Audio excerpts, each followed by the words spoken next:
Oriome, a Freddy no go ben. Ope anywhere mo area take bata. Uga je webo, uga to lekbere.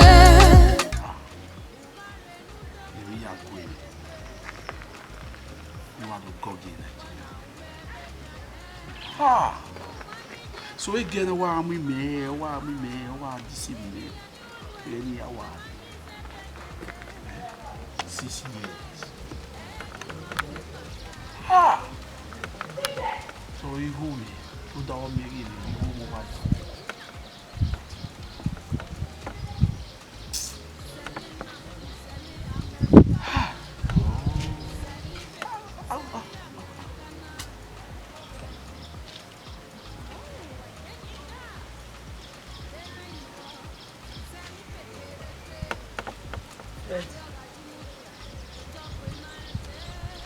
What was your one? Ose. Here we go balon wala hena. Mo wa si.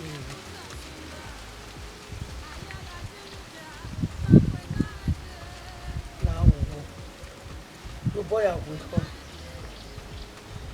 Even on my tele go alone, and I will leave for America.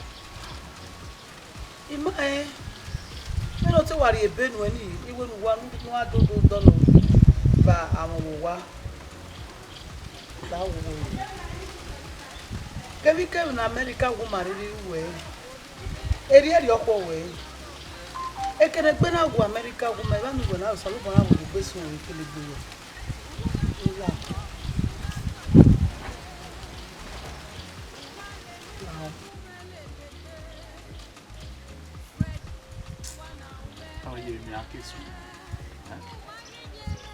Just take a look at me. A white boy and my boyfriend.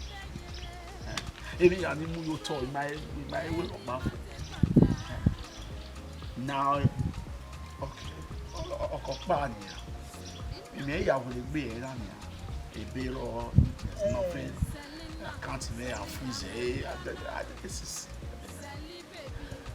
I'm not ready. Okay, baby. Fred. Oh, honey. Fred. Yeah, Osaluki.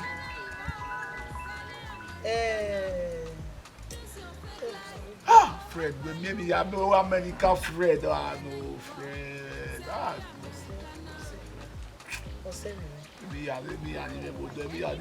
Oh God, Fred. Fred, Fred, when I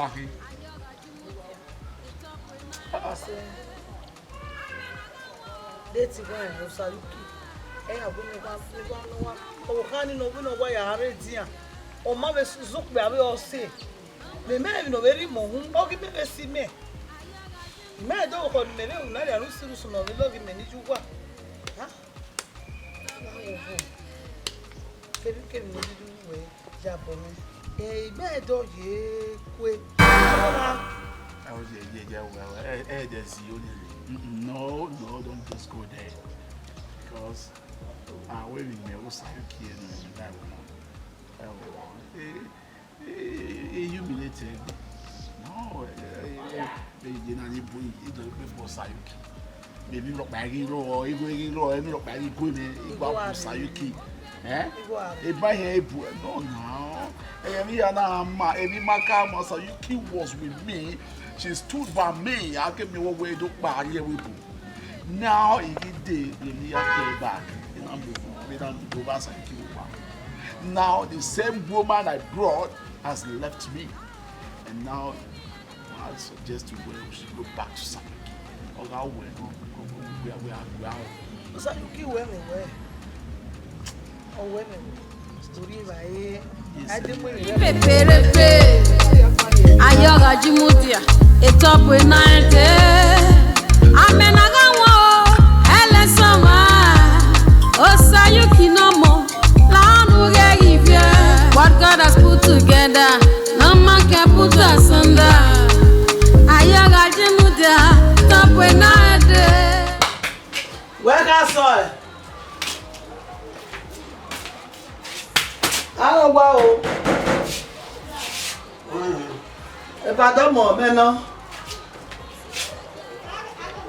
Lọ́mọ wà mẹ́nà ìjẹ́ Fred.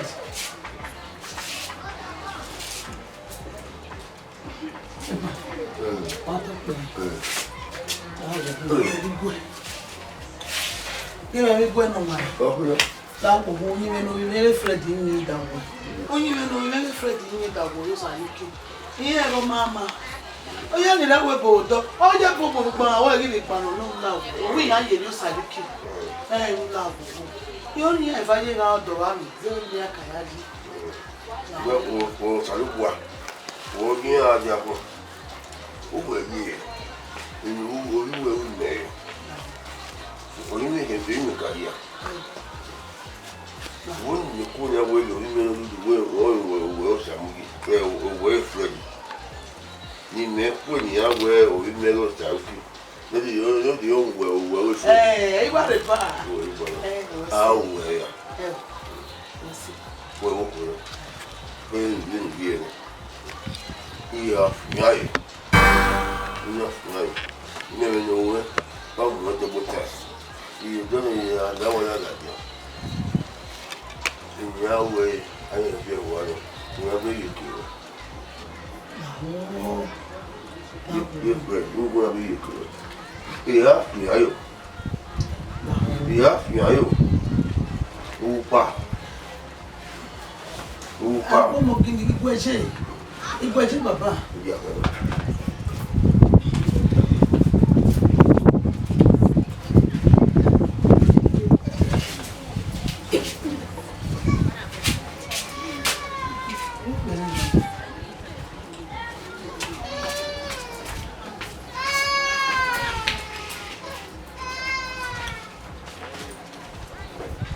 Yeah, buddy. What you want you do? Wherever now, wherever you by our elbow. I'm not being a rope.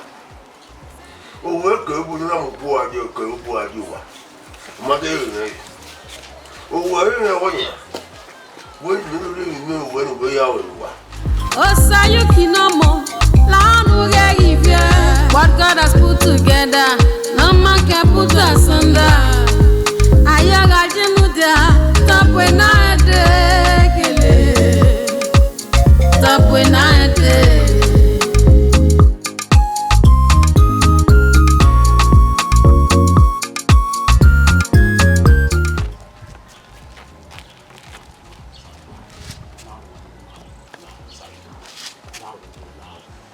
Kemi yani we ba ya bobe ewe ya Benin. Yes, ya Benin.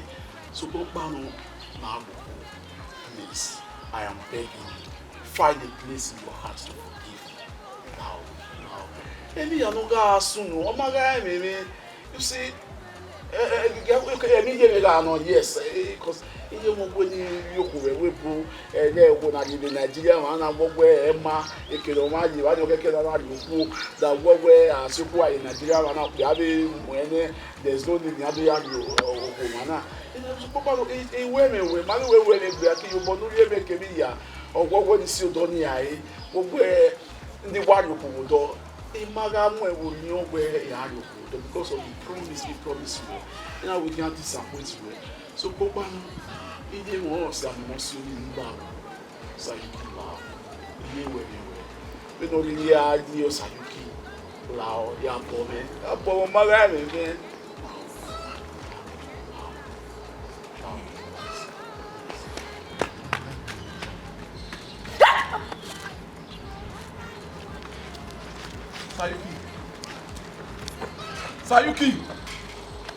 Sayuki lao wo ya pomme.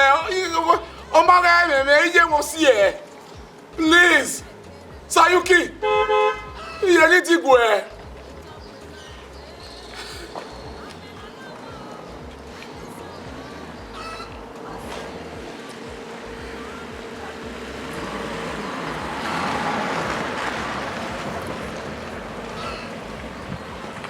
Hi. Sayuki was me, Sayuki when you be me I say. Sayuki. I know when I mean that queen. Okay, can we have me?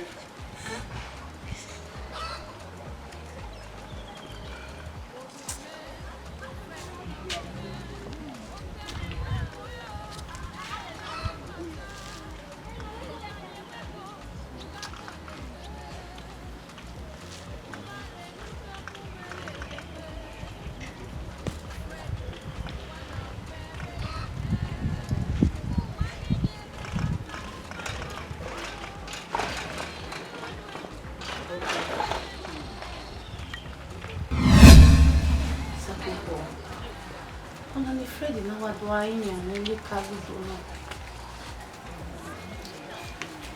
Make you be here when you walk up there. So you will be boy. Eh? Me are so fair, women. You are new more. That woman here with me friend. Papa. You know then.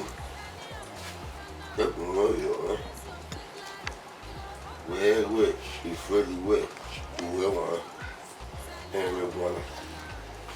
Who young way different, whom young also, when we are telling for the year who not back. Yeah, you can all time. No, you have got to double your we tell me for the year well. You are fair, the Freddy way, Yamia. We Yamia. I don't know if you are fair, what you are fair, that boy, or I better. The Freddy, a number of Freddy, and I will pour the who you are finding your way, or the real of where I play. Hey, no bad man, remember. Baba, who written at Tana? Mommy went away when we afraid. Leave us in afraid to I mean. If you are a master away. Papa, when you are afraid to who buy you. We are the good bar, good friend, you are one year. You know me when you that way, when you wish for you. Who will get me a good put on my boy and be ready. Baba, my afraid. Oh, my way, you went afraid. You went with Papa.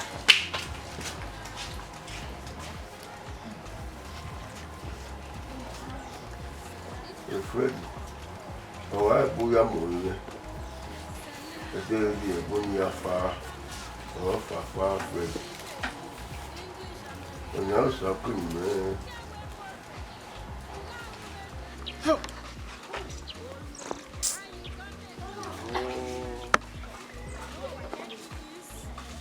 If you fire to time Sayuki. Sayuki point is in here. What? They can't blame me. They can't blame me. Ek bene me wa blame. More see I no see only. Yes. Oh, you know none here. Effort to be there. Very yeah. How? Osalu Boagelo. Osabu you keep $1. Or you Sayuki go when you Sayuki don't do the dog way. You pour me banana in a diamond for on I go the diamond in Sabari. Ah, well, it was bad now where every idea. Someone on your DC. Not your Sayuki. Oh, Maggie. Oh, Maggie. Hey.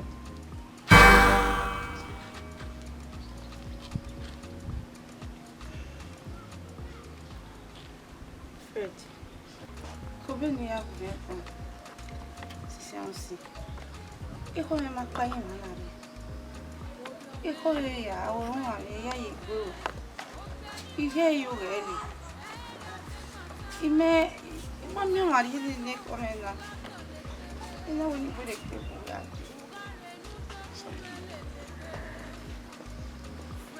Only my way. Èmi ya fẹ́fẹ́fẹ́ ni o ya bọ̀ ni.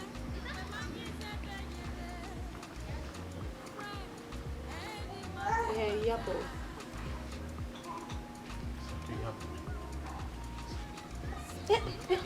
Ti gbọ́ mi.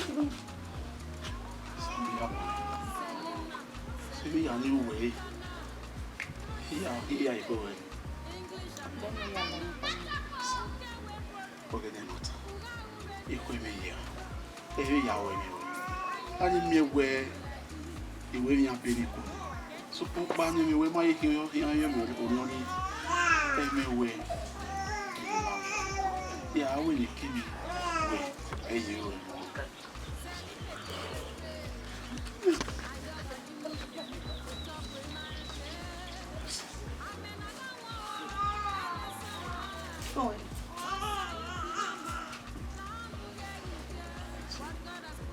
Hello?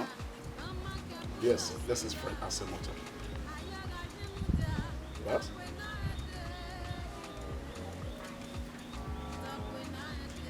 The ban has been lifted.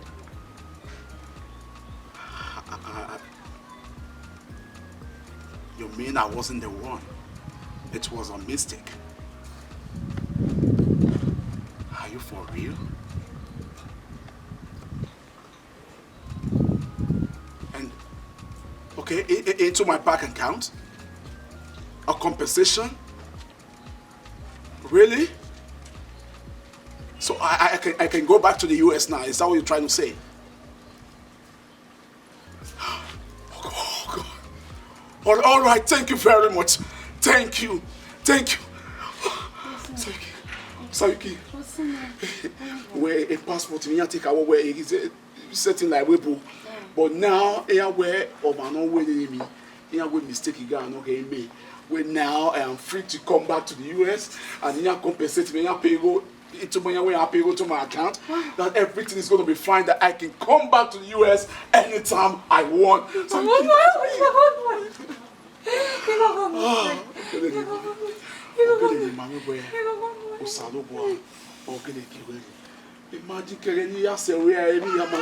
But now you're back into my life, and this is what I just heard. The good news. Good news.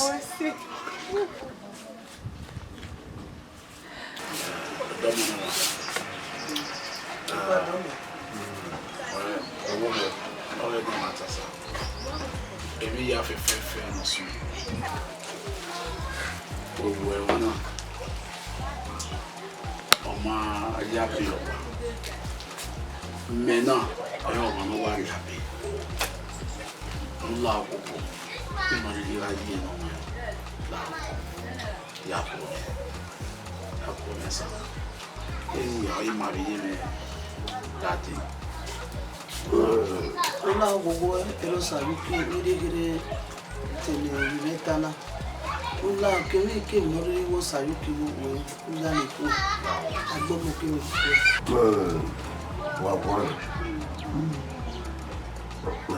Wa mori pa. Wa to pe.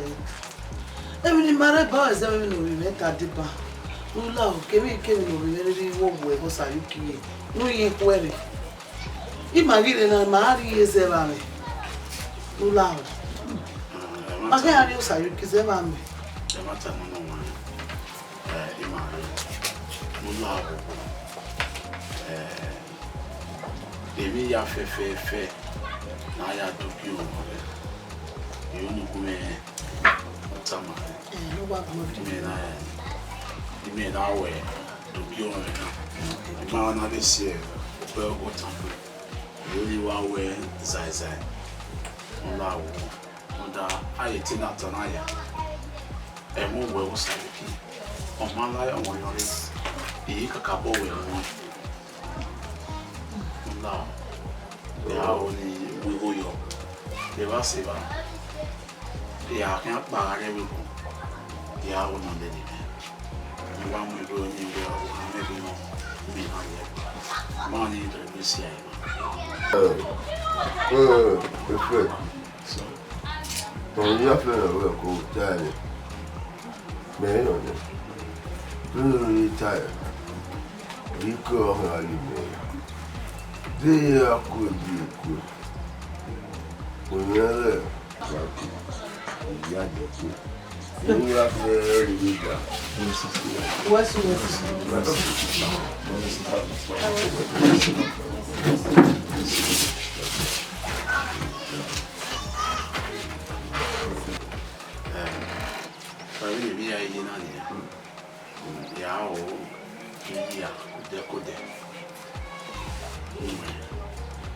the condition you know in assessing what yeah where yeah where we are not so really happy way so so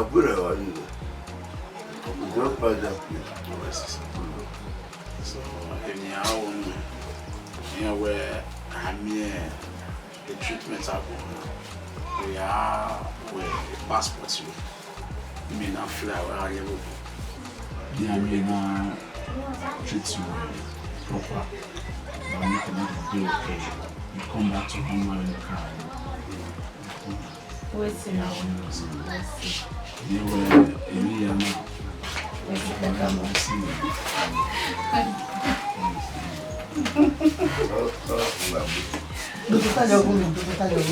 What God has put together, no man can put asunder. Ayaga jimuda, top when I dekele. Digo, utome, berani, awa kaya wa mekosoka. You're safe, yeah. I don't know, Massimo. You are here, you can come. Yeah, oh, you hear one now. Yeah, it's just a matter of me buying ticket like that. Huh? You say, very do so well, eh?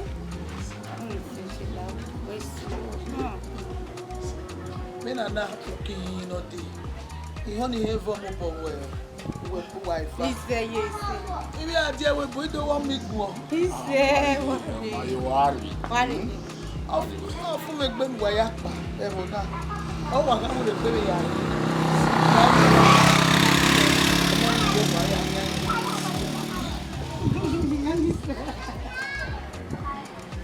You say, yeah. Now you're missing flights. Yeah, mouth.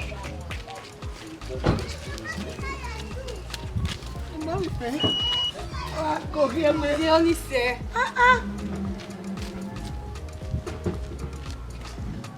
Yeah, TV, man. What was I look back where? yeah, my wife, where?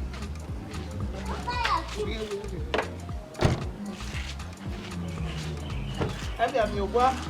Wow.